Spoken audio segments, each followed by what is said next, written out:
पशु परिचर भर्ती को लेकर अभ्यर्थी लगातार मांग कर रहे हैं, कई सोशल मीडिया पर भी सवाल पूछ रहे हैं, तो इस पर क्या अपडेट है?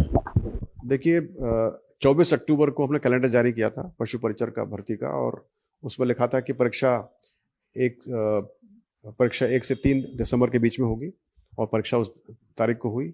और उसी कैलेंडर में हमने जारी भी की थी किस तारीख तक हम रिजल्ट निकाल देंगे, और वो तारीख थी 3 अप्रैल की। तो हमारा प्रयास है कि 3 अप्रैल तक उसका रिजल्ट निकाल दें। सूचना सहायक भर्ती का परिणाम अटका हुआ है, कोर्ट में भी केस चल रहा है, शायद विभाग ने डाटा भेजा नहीं भेजा, उस पर क्या अपडेट है, कब तक जारी हो सकता है? देखिए, विभाग उसके ऊपर काफ़ी टाइम से काम कर रहा है, और उन्होंने डाटा तैयार भी कर लिया है, और शायद जल्दी से हमारे पास डाटा आ भी जाएगा। वो पहले भी डाटा हमको भेज सकते थे, लेकिन चूंकि ये जो ये केस है ये कोर्ट में चल रहा है, इसी वजह से उन्होंने भी इसको डेटा को नहीं भेजा, लेकिन वो पहले भिजवा सकते थे, और उनकी तरफ से कोई विलम्ब नहीं है। विलम्ब सिर्फ कोर्ट केस की वजह से है, और वो जो कोर्ट कचहरी का मामला होता है इतना आसान नहीं होता है। वो पिछली 3-4 बार तारीख पड़ी है, लेकिन वो इसकी सुनवाई नहीं हुई है, हियरिंग नहीं हो पाई है। हमने प्रयास भी किया कि इसके केस का अर्ली मेंशन करा दिया जाए। इसमें डबल एजी साहब भी हैं, इसमें एक वकील साहब भी हैं, जो कि बहुत दोनों अच्छे तेज तर्रार वकील और डबल एजी साहब हैं। उनसे मैं बिल्कुल संपर्क में हूँ, बातचीत हमारी होती रहती है, और हमारा प्रयास है जितना जल्दी हो सके इसकी हियरिंग हो। तो लेकिन चूंकि ये मामला कोर्ट कचहरी का होता है, माननीय न्यायालय के अध्ययन होता है, इसके अंदर हम बहुत ज़्यादा दखलंदाजी करना, बहुत ज़्यादा तेजी करना हम नहीं कर पाते हैं। तो हमारा प्रयास है जितना जल्दी हो सके इसकी हियरिंग हो, और फिर जो भी माननीय न्यायालय का जो इसमें आदेश हो उसके आगे हम आगे बढ़ें।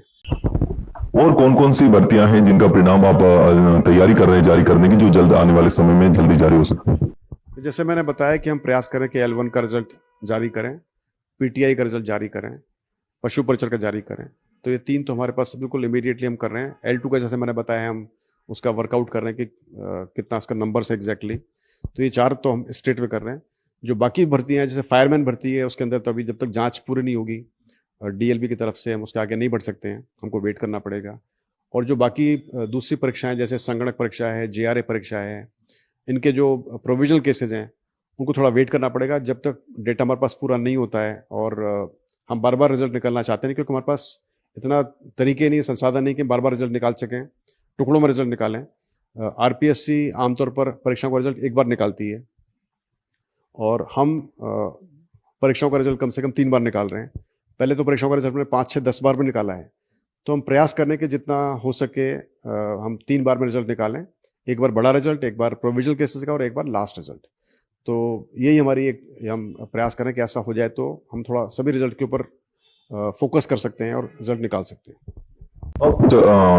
चतुर्थ श्रेणी कर्मचारी भर्ती को लेकर के सिलेबस में बदलाव की जो मांग चल रही है, सरकार की तरफ से भी पॉजिटिव रिस्पांस भी शायद मिल रहा है, तो इस पर आपका क्या रुख है और क्या कुछ इस पे अपडेट है? देखिए, जो सिलेबस, सर्विस रूल्स, क्या नियम होने चाहिए किसी भी भर्ती के, ये सब संबंधित विभाग डिसाइड करते हैं। ये हमारे अधिकार क्षेत्र में नहीं आते। तो जब सिलेबस हमको आ जाता है, हम उसको, और जो अर्चना आती है उसमें सिलेबस भी होता है, उसको हम फिर छापते हैं, और उसी के आधार पर नोटिफिकेशन बनता है, उसी के आधार पर परीक्षा होती है। तो अभी जो हमारे पास सिलेबस है चतुर्थ श्रेणी कर्मचारी का, वो नोटिफिकेशन में हमको आया हुआ है, हमको मिला हुआ है, हमने उसी को छापा हुआ है। अभी हमारे पास उसके बाद दोबारा कोई सूचना सरकार से नहीं आई है, और यदि इसमें कोई तब्दीली होनी है तो जो संबंधित विभाग है उन्होंने करनी है, उन्होंने इस पर डिसीजन लेना है, उन्होंने निर्णय लेना है। तो इसके बारे में मुझे अभी तक कोई सरकारी आधिकारिक कोई सूचना नहीं है कि इसमें कोई तब्दीली होनी है कि नहीं होनी है और कितना होना है।